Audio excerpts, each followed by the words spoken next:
سرزمین مکہ میں جو تھا تو عمرو بن لوہی تھا. اور حضور نے یہ بھی ارشاد فرمایا کہ انی رأیت، فرمایا میں نے مجھے دکھایا گیا ہے کہ یجر امعاءہ فی النار، کہ وہ اپنی آنتیں جو ہیں جہنم میں گھسیٹتا ہوا جہنم میں چل رہا. تو یہ وہ پہلا شخص تھا جس سے بت پرستی کی ابتدا ہو. اس نے آرڈر کر دیا کہ بھئی کوئی آدمی بت بنائے، ہر قبیلہ بت بنائے، لیکن وہ بت مکے کے پتھروں سے ہو. اور دوسری بات یہ ہو گئی، اس نے حکم کر دیا کہ ہر قبیلہ جو بت بنائے اس اپنا ایک بت جو ہے وہ یہاں رکھے، یعنی ہم اس قبیلے کو شرف دیں گے کہ تمہارا خدا جو ہے وہ کعبے میں موجود ہے. اور اگر اس قبیلے سے لڑائی ہو جاتی تو اس کے خدا کو بھی نکال دیتے تھے کہ بھئی اب تمہارا خدا یہاں نہیں رہ سکتا، تمہارا ہمارا جھگڑا ہے. تو اس طرح جناب یہ ہوا، حتیٰ کہ بڑا عجیب واقعہ ہے کہ ایک شخص سفر پہ گیا تو اس کو وہ اپنا بت جو تھا وہ بھول گیا اور مکہ مکرمہ سے پتھر اٹھانا بھی بھول گیا. اب راستے میں اس کا دل ہوا کہ میں اپنے خدا کی پوجا کروں، اپنے بت کی پوجا کروں، اپنے صنم کو پوجوں. تو اب اس نے کہا بھی میں کہاں سے بناؤں، وہ تو میں مکہ سے تو پتھر لایا نہیں. جیسے ہمارے روافض نے بھی آپ نے دیکھا ہے، ان کا بھی ایک مٹی کا ایک ایسے ٹھیلا گول سا بنا ہوتا ہے، وہ سجدے میں وہی استعمال کرتے ہیں. وہ کہتے ہیں یہ قرب و بلا کی مٹی ہے، تو وہ مقدس مقام کی مٹی ہے، اس کے بغیر ہمارا سجدہ نہیں ہوتا. کیونکہ حضرت حسین نے شہید ہوتے وقت اسی پہ سجدہ کیا تھا، تو لہذا وہی مٹی لے کے وہ ہر جگہ چلتے ہیں، اس کو بنایا ہوتا ہے، وہ سامنے رکھیں گے اور اسی پہ وہ اپنا سجدہ کریں گے، باقی کسی جگہ کے لیے ان کا سجدہ نہیں ہوتا. اللہ نے ہمارے لیے پوری دنیا پاک کی، انہوں نے جناب تنگ کرتے مشرکین مکہ نے کہا مکے کے پتھروں کا بت بناؤ، انہوں نے کہا کربلا کا بناؤ. تو بہرحال اللہ رحمت فرمائے. تو اب جناب یہ ہوا کہ اس بندے کو سوچ آئی کہ میں کیا کروں. اس نے کہا کہ میرے پاس کھجوریں البتہ تھی سفر میں، اور تو کوئی خوراک نہیں ہوتی تھی، تو میں نے کھجوروں کو اکٹھا کیا اور کھجوروں کو جیسے میرا بت تھا نا اس کی شکل کا ایک بت کھجوروں سے بنایا. کھجوروں سے اس کی گٹھلیاں نکال دی اور کھجوروں کو معجون کی شکل دے کر میں نے اس کا بت بنا دیا اور اس کی پوجا کرنی شروع کی. اس کی عبادت کرتا رہا، لیکن کہتے جب بعد میں بھوک لگی تو خدا کو کھا گیا اور میں کیا کرتا. وہ کہتے آخر میرے پاس کوئی حل نہیں تھا. جب سفر میں مجھے بھوک نے ستایا تو میں نے کہا یار میں اب کیا کروں. تو میں نے پھر خدا کی پہلے ٹانگ کاٹی، پھر ہاتھ کاٹا، پھر گردن کاٹی اور آہستہ آہستہ کھا گیا. سارا سفر میں راستے میں بندہ خدا کو کھا گیا. یعنی آپ اندازہ کریں جاہلیت کا. اسی لیے اکبر نے حالی نے کہا تھا نا کہ کھڑے ہیں پڑے ہیں جو ماپو تو بندے خدا سے بڑے ہیں. تو یہ فطرت انسانی ہے کہ جب وہ بھٹکتی ہے تو پھر ایسی حرکتیں کرتی. جیسے کہ ایک صحابی مسلمان ہوئے، اسلام لانے کے بعد لوگوں نے کہا کہ بھئی آپ ہمیں اپنی زندگی کا کوئی واقعہ سنائیں. اس نے کہا کہ بھئی آپ تو کہتے ہیں کہ یہ بت جو ہے نا کوئی فائدہ نہیں پہنچاتے، لیکن میرا جو خدا تھا نا، جو میرا بت تھا جس کی میں پوجا کرتا تھا، اس نے مجھے بہت فائدہ پہنچایا. اب صحابہ حیران ہو گئے کہ بت کیسے فائدہ پہنچائے. اس نے کہا ابھی کیسے. اس نے کہا اصل میں ایک دفعہ سفر پہ گیا، صحرا کا سفر تھا، تو میں اپنے بت کو چھوڑ کے کسی کام گیا، واپس آیا تو دیکھا کہ وَالثَّعْلَبُ يَبُولُ عَلَىٰ رَأْسِهِ، کہ ایک صحرا کی لومڑی کھڑی ہے اور میرے اس بت پہ پیشاب کر رہی ہے. تو میں نے کہا ھذا رب، یہ خدا ہو سکتا ہے جس پہ ثعلب آ کر پیشاب کر دے. تو میں نے اس وقت اس کو پھینک دیا اور دل میں اسلام داخل ہو گیا کہ واقعی اللہ تبارک و تعالیٰ کے دین کے علاوہ یہ محض ہمارے تخیلات ہیں اور فسادات ہیں. تو بہرحال میرے کہنے کا مقصد یہ تھا کہ یہاں سے عرب سے بت پرستی شروع ہوئی اور آہستہ آہستہ یہاں شرک کی جڑیں پھیلتی چلی گئی. اب اسی طریقے سے پھر اب یہود جو تھے، یہود اور نصارہ، یہ یہود بھی کوئی مدینہ منورہ میں رہنے والے نہیں تھے، یہ بھی ان کا اصل جو تھا شام تھا.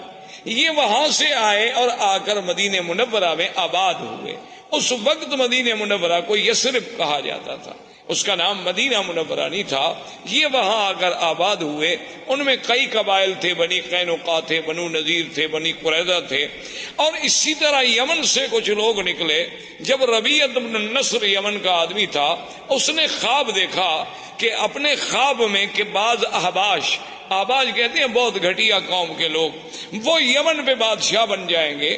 تو وہ ڈر کے مارے اپنے خاندان کو لے کر وہ بھی وہاں سے نکلا اور حیرہ میں جا کے اس نے، عراق کے اندر ایک جگہ ہے حیرہ، وہاں جا کر اس نے ڈیرا ڈالا. اور اس کے بعد پھر اس کا لڑکا پیدا ہوا جس کا نام جو ہے سنان ابن اسعد تھا. سنان اسعد جس کا لقب طبہ تھا، یہ اس کا بیٹا تھا اور یہ پھر بہت بڑا بادشاہ بنا. اور اس نے پھر بڑی جنگیں کی اور بڑی لڑائیاں کی، اور یہ اسی ضمن میں آیا، مدینہ منورہ میں پہنچا، پھر مدینہ منورہ سے آگے چلا گیا، اور اس نے اپنے ایک بیٹے کو اسی یثرب کے مقام پہ چھوڑ دیا کہ بھی تم یہاں رہو، سنا ہے کہ یہاں علماء رہتے ہیں، اہل کتاب لوگ ہیں، ان سے کچھ استفادہ کرو۔ اچھا، خدا کی قدرت یہ ہے کہ کچھ عرصے کے بعد اس کے بیٹے کو مدینے میں کسی آدمی نے قتل کر دیا۔ وہ جب قتل ہوا تو اس کو اطلاع ملی کہ تمہارا تو بیٹا قتل ہو گیا۔ اس نے جناب چڑھائی کی، اس نے آگے چڑھائی کی اور جنگ لڑی، اور خدا کی شان دیکھیں، دنیا کی تاریخ میں یہ نرالی جنگ تھی کہ مدینے والے لوگ اس سے بادشاہ طبا کی فوجوں سے، یمن کی فوجوں سے سارا دن لڑائی لڑتے، جب شام ہوتی تو ان کے لیے کھانا بھجواتے، جب شام ہو جاتی وہ کہتے جی لڑائی اپنی جگہ ہے، مہمان ہیں یمن سے چل کے آئے ہیں مدینہ، کھانا تو دینا ہے۔ دن میں لڑائی اور شام، حیران ہوگی کہ کیسی قوم۔ ایک دن اس نے علماء یہود تھے دو، وہ آئے اس کے پاس، انہوں نے کہا کہ دیکھو تم چاہتے کیا ہو؟ اس نے کہا میرے بیٹے کو انہوں نے قتل کیا۔ انہوں نے کہا بیٹے کو قتل کیا، تم نے کتنے قتل کر دیے؟ اور تمہارا تو ایک بیٹا قتل ہوا، تم نے کتنے قتل کر دیے؟ چاہتے؟ اس نے کہا نہیں، میں تو یثرب کو مٹا دوں گا، میں تو اس شہر کا نام و نشان نہیں چھوڑوں گا دنیا میں۔ اس نے کہا بات سنو، یہ وہ جگہ نہیں جسے تم مٹا سکو، ہذہ مہجر محمد الرسول اللہ صلی اللہ علیہ وسلم، یہ ایک نبی پیدا ہوں گے عربی محمد پاک جن کی ہجرت کا مقام ہے، اس کو تم نہیں مٹا سکتے، اس کے مٹانے کا خیال چھوڑ دو، تم خود مٹ جاؤ۔ اس نے کہا اچھا۔ تو وہ جناب ان کو ان کے کہنے پہ لڑائی مدینے سے بند ہو گئی، اور اس نے کہا اچھا ایسا کرو کہ تم دو علماء یہود جو ہے نا تم میرے ساتھ چلو، تاکہ میرے ملک میں بھی جا کے کوئی دین پھیلاؤ۔ اب جناب راستے میں ابھی وہ سفر کر رہا تھا کہ بنو حذیل ایک قبیلہ ہے جو مکے میں آباد۔ یہ بنو حذیل قبیلے کے لوگ جو تھے یہ دوڑے ہوئے پہنچے اس بادشاہ کے پاس، طبا کے پاس۔ انہوں نے کہا کہ هل تريد من الذهب والفضة ومن المجوهرات شيئا عظيما، کیا تمہیں چاہیے کہ تمہیں ہم سونا، چاندی، ہیرے، جواہرات کا ڈھیر حوالے کر دیں؟ تم چاہتے ہو؟ اس نے کہا کون نہیں چاہتا۔ تو اس نے کہا وہ سارا کعبہ شریف کے اندر جو ہے یہ تمام دنیا کا سونا موجود ہے، آگے لے لو۔ کیونکہ اصل یہ بات ٹھیک بھی تھی، کیونکہ کعبۃ اللہ جب بنایا گیا نا جی تو اس کے درمیان میں ایک کنویں نما شکل بھی تھی، تو لوگ اس میں زیورات، سونا، چاندی، ہر چیز ڈالا کرتے تھے۔ یہ اسی کی نقل ہے نا کہ اللہ کے گھر کی تعظیم کی جاتی ہے، اب لوگ قبروں پہ جا کے اسی طرح پیسے ڈالتے ہیں، چاندی، سونا، زیورات، ہر چیز ڈالتے ہیں۔ تو بہرحال یہ ہے کہ اس نے قابل کو ٹھیک، اور اس نے فیصلہ کر لیا کہ کعبۃ اللہ کو جا کے گرا دو، اور وہاں جو خزانے دفن ہیں وہ سارے خزانے نکال کے میں یمن چلے جاؤں۔ ابھی اس نے یہ ارادہ کیا تھا کہ بالکل سیاہ ایسی اندھیری آئی کہ اتنا اندھیرا چھا گیا کہ اپنا ہاتھ بندے کو نظر نہیں آتا۔ اس نے پھر ان علماء یہود کو بلایا کہ جلدی آؤ، یہ کیا ہو گیا؟ انہوں نے کہا کہ راستے میں ایک شہر ہے، اس کے بارے میں تو تم نے کوئی بری نیت نہیں کی۔ انہوں نے کہا ہاں بالکل، یہ بنو حذیل کے لوگ آئے ہیں، وہ کہتے ہیں کہ وہاں کعبے میں بہت بڑا خزانہ دفن ہے، میں جا کے کعبے کو گراؤں گا۔ اس نے کہا تم کعبے کو نہیں گرا سکتے، وہ اللہ کا گھر ہے، وہ بنائے ابراہیم ہے، تم فوراً توبہ کرو اور چل کے کعبے کا طواف کرو۔ اس نے کہا طواف تو خیر میں نہیں جانتا، چلو پھر میں ویسے تعظیم کرتا ہوں، احتراماً میں چلا جاؤں گا، لیکن میں گراؤں گا نہیں، اب میں نے توبہ کر لی۔ اس نے توبہ کر لی کعبۃ اللہ کے نہ گرانے کی۔ رات کو خواب میں دیکھا کہ میں کعبۃ اللہ پہ غلاف چڑھا رہا ہوں۔ تو اس نے علماء یہود سے کہا، انہوں نے کہا چلو تعظیم کا یہ بھی ایک طریقہ ہے کہ اس کعبۃ اللہ پہ تم غلاف چڑھاؤ۔ تو سب سے پہلا غلاف چڑھانے والا وہ طبا تھا، حسنان ابن سعد۔ اس نے غلاف چڑھایا، پھر یہ غلاف چڑھتے رہے۔ اچھا کبھی ایسا بھی ہوتا تھا کہ غلاف پہ غلاف چڑھتے گئے، غلاف پہ غلاف چڑھتے گئے، تو بعض اوقات تو یہ بھی فیصلہ کرنا پڑا کہ ان غلافوں کے بوجھ سے کہیں دیواریں نہ گر جائیں، اس لیے پھر حکم دیا گیا کہ ایک غلاف رکھو، بھئی اتنے غلاف تو نہ چڑھاؤ۔ تو یہ ان دونوں یہودیوں کو لے کر اپنے ملک میں گیا، جس کی وجہ سے یمن میں بھی یہودیت پھیل گئی، یمن میں بھی یہودیت غالب آ گئی۔ اب اسی زمانے میں یمن میں یہودیت کا غلبہ ہو گیا، نجران کے علاقوں میں کچھ نصارہ تھے، اور اسی طرح ہرقل قیصر روم جو ہے وہ نصرانی تھا۔ تو اسی زمانے میں وہ ابو نواز بادشاہ تھا جس نے حدود بنائی تھی، جس نے خندقیں کھودی اور مسلمانوں کو جس میں جلایا گیا تھا، وہ ابو نواز تھا۔ اس نے جناب لوگوں کو جلا ڈالا کہ بھی یا تم مجھے خدا مانو ورنہ میں تمہیں آگ میں جلا ڈالوں۔ تو اس جلنے والے واقعے میں سے صرف ایک آدمی تھا جو بچ گیا، دوس۔ وہ وہاں سے بھاگا اور اس نے جا کے ہرقل سے کہا کہ یہ کیا بات ہے کہ ایک ہزاروں آدمیوں کو زندہ آگ میں جلا دیا جائے، اب تو یمن کے ہمارے قبیلوں میں کوئی بچا ہی نہیں، میں صرف اپنی جان بچا کے بھاگ کے تمہارے پاس آیا ہوں، تم میری مدد کرو۔ تو ہرقل نے قیصر روم، اس وقت اس کا لقب تھا قیصر، دو سپر پاور تھیں اس زمانے میں، ایک فارس اور ایک قیصر، ایک روم، یہ دو سپر پاوریں تھیں۔ تو یہ سارے علاقے جو تھے نا جی، المانیہ سے لے کر یمن تک، یہ ان کے تسلط میں تھے، اور یہ فارس کا ماورا النہر اور ترکمنستان اور یہ ساری جو اب آپ کی ریاستیں آزادی، یہ ساری کی ساری فارس کے قبضے میں تھی۔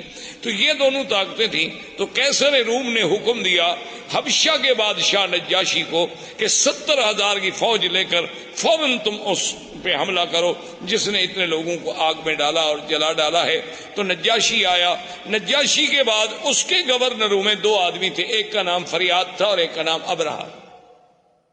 اس طرح یہ دین نصرانیت اور دین یہودیت جو ہے ان علاقوں میں پھیلتا چلا گیا۔ یہاں عمرو بن لوہی کی وجہ سے بت پرستی شروع ہو گئی، مشرکین مکہ آ گئے، اور ماہوالی جو تھے اس میں یہودیت اور نصرانیت کی بیج ڈال دیے گئے۔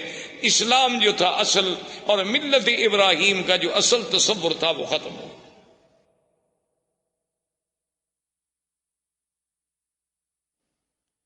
اب جناب یہ ہوا کہ آہستہ آہستہ ابرہہ اور اریاد اس کے درمیان میں بھی جنگ ہوئی۔ تو انہوں نے پھر ایک فیصلہ کیا، انہوں نے کہا دیکھو بات یہ ہے کہ تمہاری فوج اور ہماری فوج تو ایک ہے نا، ہم تو ایک نسل کے لوگ ہیں، بھی تم بھی اسی بادشاہ کے گورنر تھے، میں بھی اسی بادشاہ کا گورنر، فوج ایک، جنگ اور قبیلہ ایک، انسانی وہی، سب احباش ہیں ہمارے۔ اگر تمہاری فوج ماری گئی تو احباش مارے گئے، میری ماری گئی تو احباش مارے گئے، ہم فوجوں کو کیوں ماریں؟ ہم ایسا کیوں نہ کریں کہ ہم دونوں آپس میں لڑیں، جو مر گیا مر گیا، جو بچ گیا وہ حاکم بن جائے۔ تو ابرہہ اور فریاد نے آپس میں جنگ لڑی۔ تو فریاد نے ایک تلوار کا بھرپور وار کیا جس سے ابرہہ کا ناک کٹا، جس کی وجہ سے ابرہۃ الاشرم، کہ وہ ناک کٹا ابرہہ، اس وجہ سے اس کا لقب پڑا۔ اس کی ناک کٹی، اس نے جو بھرپور وار کیا تو فریاد مارا گیا، لہذا ابرہہ بن گیا۔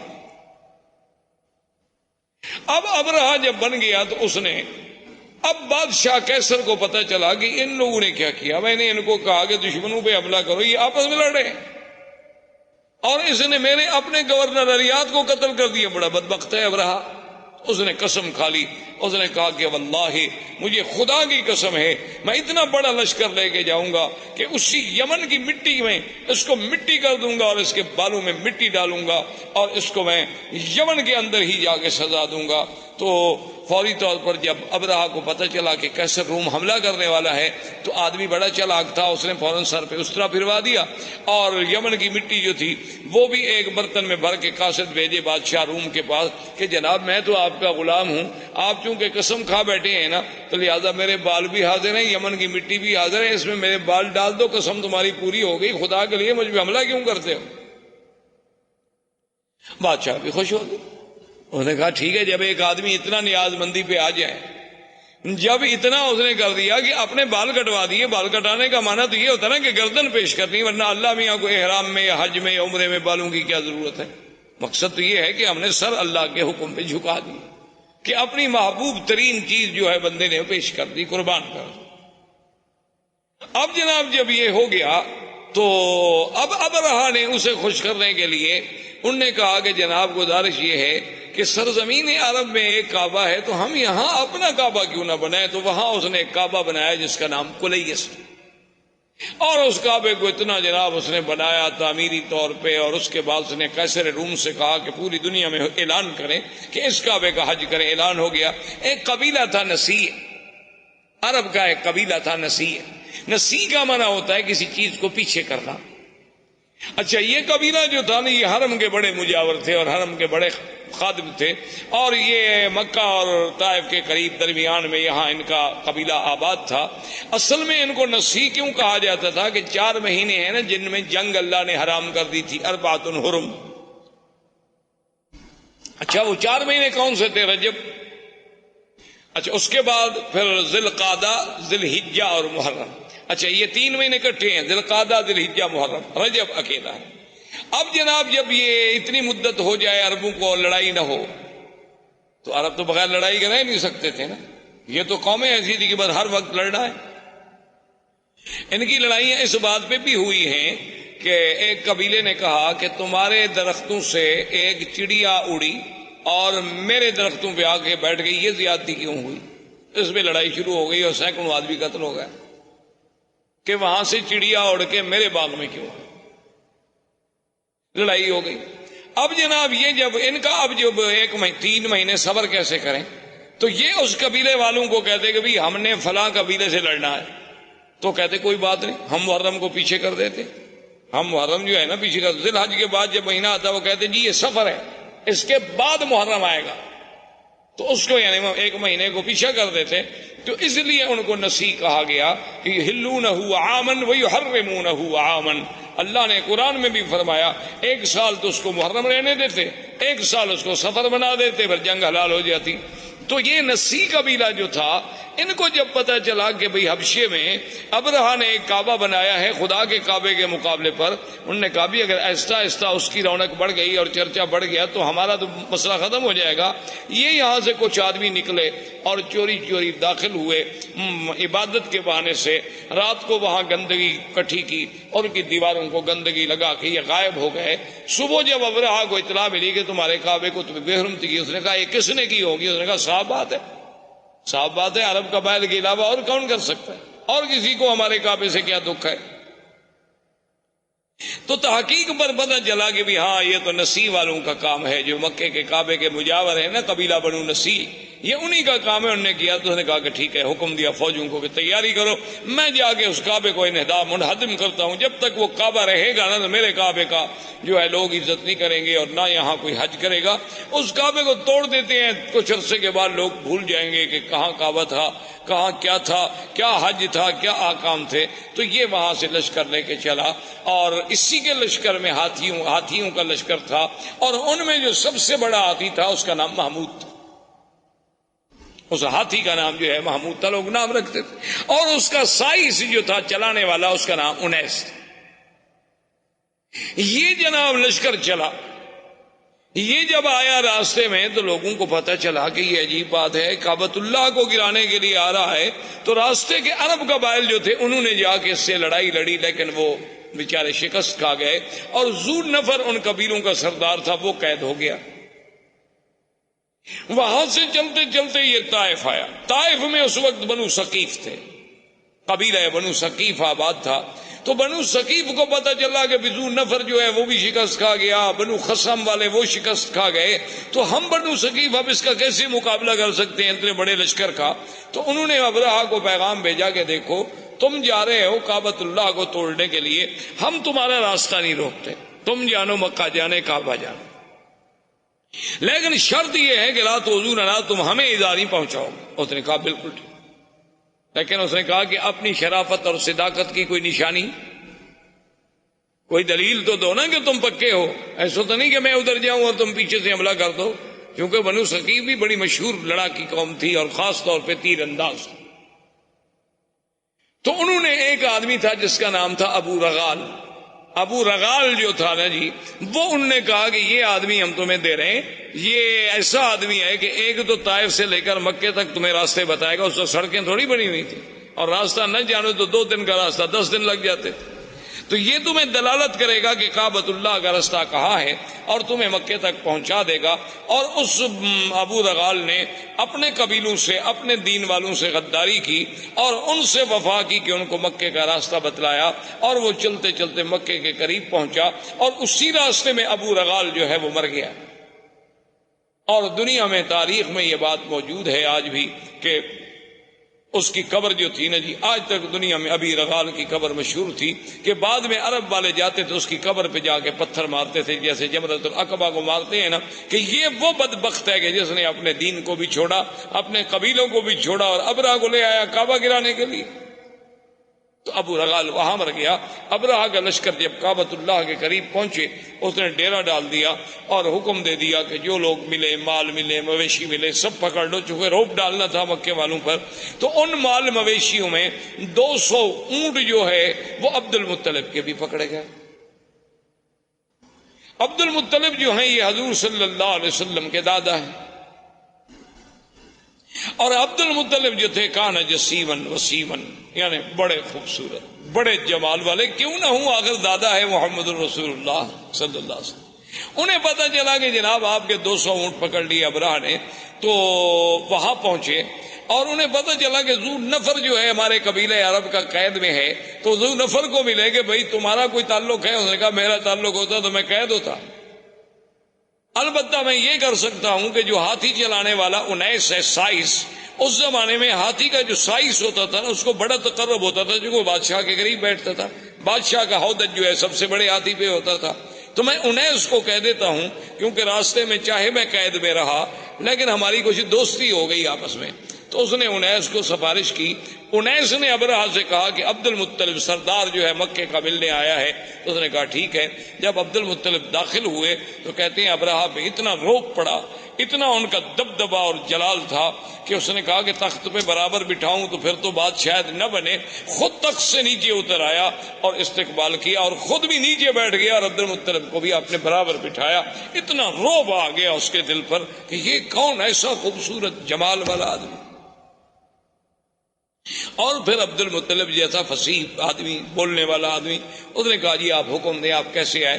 اس نے کہا جی کوئی مسئلہ نہیں ایسا، مسئلہ صرف اتنا ہے کہ میرے 200 اونٹ جو ہیں وہ آپ کے لوگوں نے، آپ کی فوجیوں نے پکڑے ہیں، وہ آپ مجھے چھوڑ۔ تو ابرہہ ہنسنے لگا، تو اس نے کہا کیا بات ہے؟ اس نے کہا کہ عبد المطلب دیکھو جب تم آئے نا میرے دل میں تمہاری بڑی عزت، بڑی عظمت تھی، میں نے کہا یہ تو سردار اس قسم کے تو میں نے آج دیکھے ہیں، لیکن جب تم نے بات کی نا تمہاری عزت ساری ختم ہے۔ عبد المطلب نے کہا ولی ماذا، کیوں؟ اس نے کہا عجیب بات ہے، میں کعبۃ اللہ کو گرانے کے لیے فوج دے کے بیٹھا ہوں، تم مکے کے سردار ہو، تم مجھ سے معافی مانگے، مکے پہ چڑھائی نہ کرو، کعبۃ اللہ کو نہ گراؤ، ہمیں معاف کر دو، واپس جاؤ، تم اونٹ چھڑانے کے لیے آئے، تمہیں اونٹوں کا فکر ہے۔ تو عبد المطلب نے بڑے غور سے دیکھا اور کہا کہ ابرہہ سنو، انا رب الابل ولہذا البیت رب یحمی، سن لو کہ میں ان اونٹوں کا مالک ہوں، لیکن اس گھر کا بھی ایک مالک ہے جو اس کی خود حفاظت کرے گا، مجھے کیا ضرورت ہے حفاظت کرنے کی، ہم تمہارا مقابلہ نہیں کر سکتے، تو یہ کون سی معقولیت ہوگی کہ ہم بلا وجہ جنگ لڑیں؟ مجھے اونٹوں کی فکر تھی، میں آ گیا، لیکن اس گھر کا بھی ایک رب ہے، ولہذا البیت رب، اس گھر کا بھی ایک رب ہے، یحمی ہے جو اپنے گھر کی خود حفاظت کرے گا، ورنہ ہم تو عاجز بندے ہیں، ہم حفاظت نہیں کر سکتے۔ تو ابرہہ نے کہا کہ اچھا ٹھیک ہے جی، لے جاؤ اونٹ لے جاؤ، لیکن بات سن لو، قریش سے کہہ دو، قبائل عرب سے کہہ دو کہ ہم تمہارے ساتھ جنگ کے لیے نہیں آئے، ہم تو صرف اللہ کے کعبے کو گرانے کے لیے آئے ہیں، اگر وہ میرے راستے میں رکاوٹ نہیں بنیں گے، اگر وہ میرا راستہ نہیں روکیں گے تو میں ان کو کبھی تکلیف نہیں پہنچاؤں گا، بس میں کعبہ کا انہدام کر کے چلا جاؤں گا۔ عبد المطلب نے کہا ٹھیک ہے، آئے، انہوں نے اعلان کر دیا کہ مکے والوں پہاڑوں پہ چلے جاؤ، اللہ سے دعائیں مانگو۔ خود اس نے طواف کیا، ملتزم پہ آیا اور اس نے کہا کہ مولا تو جانتا ہے کہ ہم عاجز ہیں، ہم تیرے گھر کی حفاظت نہیں کر سکتے، آج اپنے گھر کی حفاظت تو خود فرما۔ اور اس کے بعد پہاڑوں پہ چلے گئے، بادشاہ نے حکم دیا اور اس محمود ہاتھی کو آگے چلایا گیا۔ وہ ابو نفر جو قید میں تھا وہ تو قبیلہ عرب کا سردار تھا نا، اس نے جب دیکھا کہ ہاتھی لے کر یہ کعبۃ اللہ کی طرف گرانے کے لیے جا رہے ہیں، تھا تو بیچارہ قیدی، لیکن اس نے موقع حاصل کر کے آیا اور محمود ہاتھی کے کان جو تھے نا، ایک کان سے چمٹ گیا، لٹک گیا اس کے کان سے، اور کہنے لگا ابرک یا محمود، ابرک یا محمود امامک بیت اللہ، کہ اے ہاتھی بیٹھ جاؤ، مت بڑھو، آگے خدا کا گھر ہے، خدا کا گھر ہے۔ اس نے اتنی کہنا تھا کہ ہاتھی بیٹھ۔ اب ہاتھی جب بیٹھ گیا تو بادشاہ ابرہہ نے حکم دیا سائس کو کہ ہاتھی کو چلاؤ، ہاتھی کو مارتا ہے، ہاتھی چلتا ہے۔ سائس نے کہا کہ چلو ہاتھی کا رخ موڑو یمن کی طرف۔ ہاتھی کا رخ جب یمن کی طرف موڑا گیا تو وہ جناب چل پڑا۔ اس نے کہا پھر ایک لمبا چکر دے کے پھر کعبے کی طرف موڑو، کعبے کی طرف موڑے وہ برک کر کے بیٹھ جائے۔ اس نے کہا یہ عجیب بات ہے، ہاتھی کیوں نہیں جاتا؟ اس نے کہا جی اب آپ دیکھ رہے ہیں میں یمن کی طرف چلاتا ہوں تو چلتا ہے اور کعبے کی طرف چلاتا ہوں تو نہیں چلتا ہے. تو ابھی اسی اسنا میں تھے کہ اللہ تبارک و تعالیٰ کے حکم سے کعبۃ اللہ کی جانب سے آسمان پہ سیاہی پھیل گئی اور چھوٹے چھوٹے پرندوں کا اتنے بڑے غول آئے کہ جیسے بادل ہوتا ہے جس کو قرآن کہتے ہیں الم تر کیف فعل ربک باصحاب الفیل الم یجعل کیدہم فی تضلیل وَأَرْسَلَ عَلَيْهِمْ طَيْرًا أَبَابِيلَ تَرْمِيهِمْ بِحِجَارَةٍ مِّن سِجِّيلٍ فَجَعَلَهُمْ كَعَصْفٍ مَّأْكُولٍ. اللہ نے فرمایا کہ آپ نے نہیں دیکھا کہ اللہ نے ہاتھی والوں سے کیا کیا؟ اللہ نے کیسے ان کی قید، ان کے مکر، ان کے چالاکی، ان کے دھوکے کو اللہ تبارک و تعالیٰ نے کیسے مٹا ڈالا، اور کیسے فرمایا کہ پرندے بھیجے اور پرندے بھی چھوٹے سے، اور ہر پرندے کے پاس 3 چھوٹے چھوٹے پتھر کے دانے ہیں، یعنی ایک پنجے میں، ایک دوسرا پنجے میں، ایک چونچ میں. اللہ نے حکم دیا کہ بس ان کو تم گراؤ، یہ ایٹم کے ذرے بن جائیں گے. فَجَعَلَهُمْ كَعَصْفٍ مَّأْكُولٍ، ایسے ہو گئے کہ جیسے گھاس چرا ہوا، گھاس دیکھا نا جیسے روندا ہوا ہو، گھاس جانور چبا چبا کے پھینک دے اور پاؤں کے تلے رونت ڈالے. بعض کہتی ہیں کہ جس پہ وہ آیا بیماری ہوئی اور گوشت گلنے لگ گیا، گرنے لگ گئے، مرتے مرتے ابرہا مر گیا. تو یہ وہ سال ہے جس میں ولد فیہا رسول اللہ صلی اللہ علیہ وسلم، جس میں میرے مدنی محمد مصطفیٰ صلی اللہ علیہ وسلم پیدا ہوئے. کیونکہ عرب کے پاس کیلنڈر نہیں تھا، تقویم نہیں تھی، تاریخ نہیں تھی. وہ بڑے بڑے حوادث کو یاد کرتے تھے کہ یہ واقعہ کب ہوا، یہ واقعہ کب ہوا. اب ان کو جب پوچھا جاتا کہ حضور کب پیدا ہوئے، وہ کہتے اس سال پیدا ہوئے جس سال ہاتھی کا قصہ ہوا، ولد سنۃ الفیل. تو اب میرے مدنی صلی اللہ علیہ وسلم کی پیدائش کا مرحلہ آیا. تو یہ احوال عرب تھے. اس کے بعد جو میں نے سابقہ درس میں عرض کیا تھا وہ پیدائش سے پہلے کے حالات تھے، اور زندگی باقی انشاءاللہ تو آنے والے درس میں اب ہم بیان کریں گے ولادت محمد مصطفیٰ. والسلام علیکم ورحمۃ اللہ وبرکاتہ. برادران اسلام، آج کے اس درس میں سرکار دو عالم، سرکار مدینہ حضرت محمد مصطفیٰ صلی اللہ علیہ وعلا آلہ و اصحابہ وسلم تسلیما کثیرا کثیرا کی سیرت مبارک کے بارے میں کچھ باتیں عرض کریں. سب سے پہلی بات تو یہ تصور فرما لیں کہ حضور صلی اللہ علیہ وسلم کی سیرت مبارکہ، آپ کی سیرت طیبہ، آپ کی زندگی کے ہر پہلو میں ایک ایسی شان ہے کہ ساری زندگی بھی انسان اگر اس کو بیان کرنے کے لیے اپنی پوری سعی و جد و جہد کرے تو وہ زبانیں گنگ ہو جائیں گی، قلم ٹوٹ جائیں گے، لیکن حضور صلی اللہ علیہ وسلم کی سیرت کے پہلو بیان نہیں ہو سکتے. ہم مسلمانوں کا الحمدللہ یہ عقیدہ ہے کہ اللہ تبارک و تعالی نے جتنے پیغمبر مبعوث فرمائے، جتنے نبی بھیجے، جتنے رسول آئے، جن کی صحیح تعداد کا علم تو اللہ کو ہے. عام روایات سے جو بات معلوم ہوتی ہے وہ یہ ہے کہ 1,24,000 نبی بھیجے گئے، جن میں 313 رسول آئے، اور ان 313 رسولوں میں سے پھر 5 اولو العزم من الرسل آئے، اور ان 5 میں سے بھی پھر سب کے سردار جو ہیں وہ خاتم الرسل سیدنا محمد مصطفیٰ صلی اللہ علیہ وسلم کی ذات مبارک.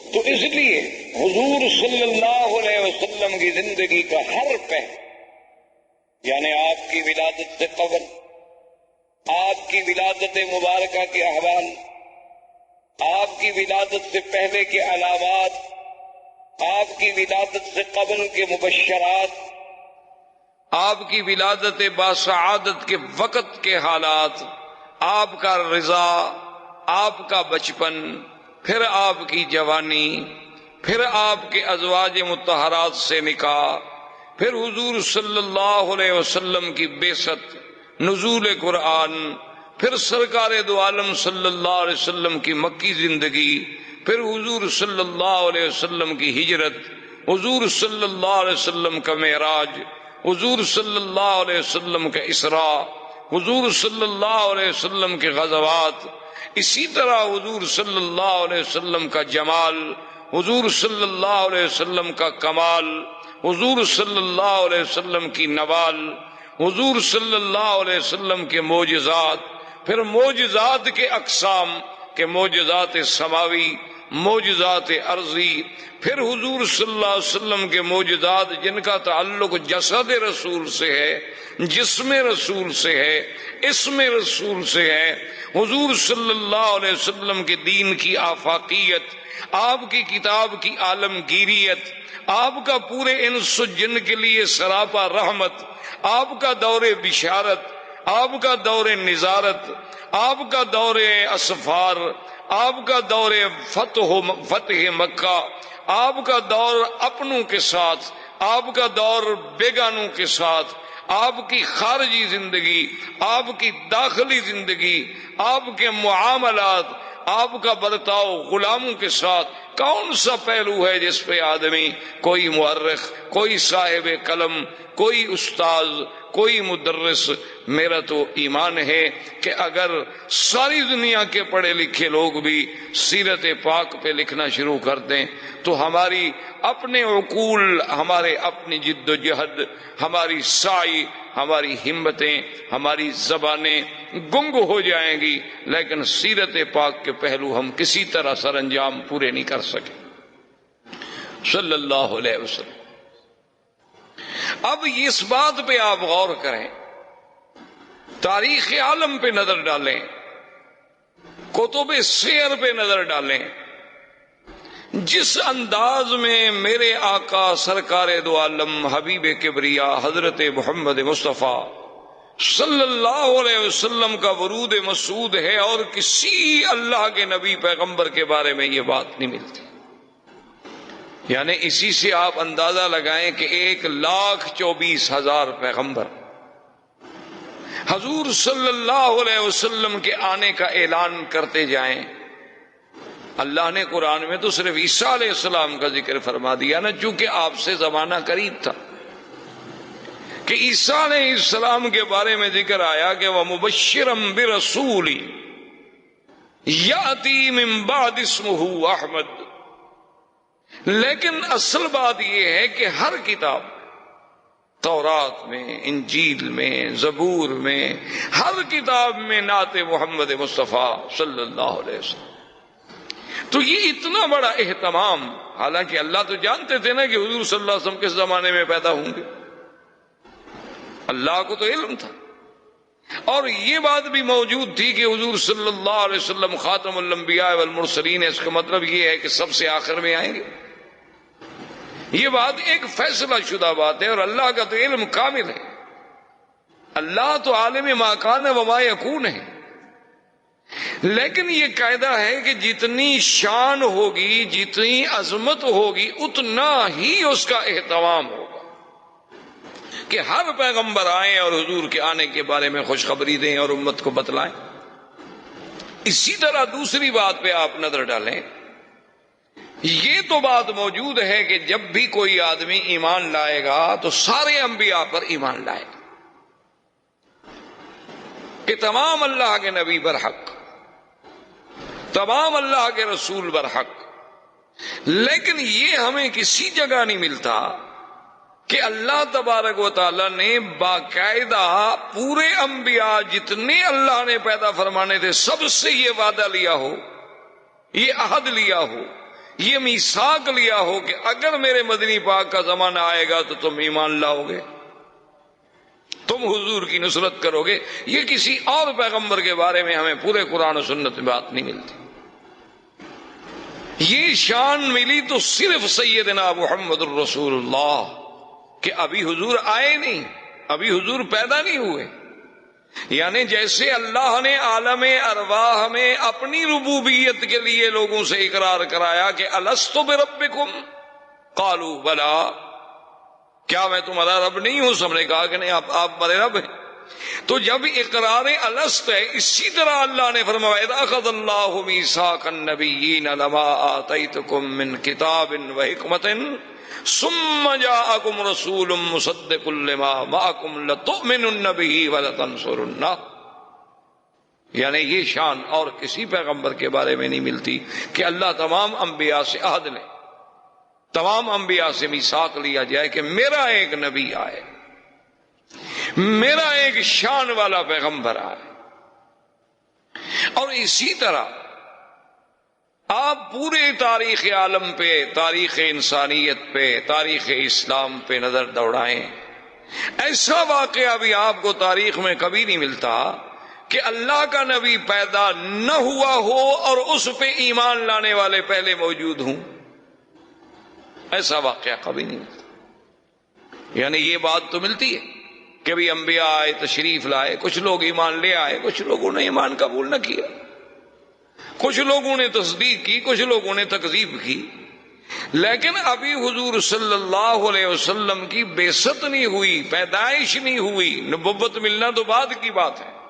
یعنی ابھی حضور صلی اللہ علیہ وسلم اس دنیا میں تشریف نہیں لائے۔ اس وقت تبابع یمن میں سے ایک بادشاہ گزرا جس نے حضور صلی اللہ علیہ وسلم کی سیرت کتب سابقہ میں جب مطالعہ کیا اور سرزمین مکہ و مدینہ سے گزرا اور یہاں کے مناظر کو اپنی آنکھوں سے دیکھا اور ان کتب سماویہ کے ساتھ اس کا تقابل کیا، تو اس نے ایک خط لکھا اور اپنے اس ملک میں شاہی فرمان کو امانت کے طور پہ جمع کرا گیا کہ میرے بعد یہ خط جو ہے محفوظ رکھا جائے، اور جب وہ سرکار دو عالم اللہ کے نبی سرزمین مکہ میں پیدا ہوں تو میرا خط پیش کیا جائے۔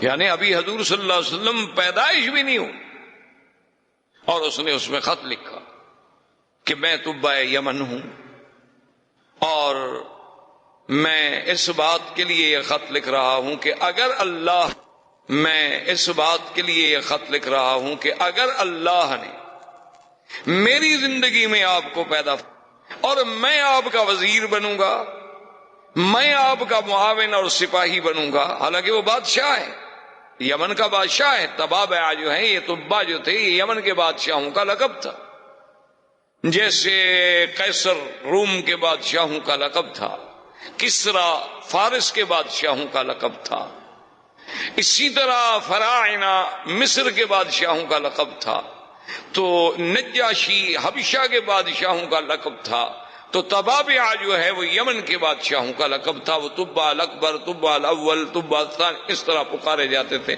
تو اس نے لکھا کہ اگر حضور سرکار دو عالم صلی اللہ علیہ وسلم آپ کو اللہ نے میرے زمانے میں میری زندگی میں پیدا فرما دیا تو میں آپ کا سپاہی ہوں گا، آپ کا وزیر بنوں گا، آپ پہ ایمان لاؤں، اور اگر میں پہلے مر گیا اور آپ میرے بعد دنیا میں تشریف لے آئے تو پھر میرے گواہ رہیں کہ میں آپ پر ایمان لا چکا ہوں۔ یعنی اندازہ فرمائیں کہ پوری تاریخ انبیاء میں یہ بات نہیں ملتی کہ ایک نبی پیدا نہ ہو لیکن ایمان لانے والے پہلے اقرار کریں اور پھر اس طرح اہتمام کریں کہ شاہی فرمان لکھ کے اس کو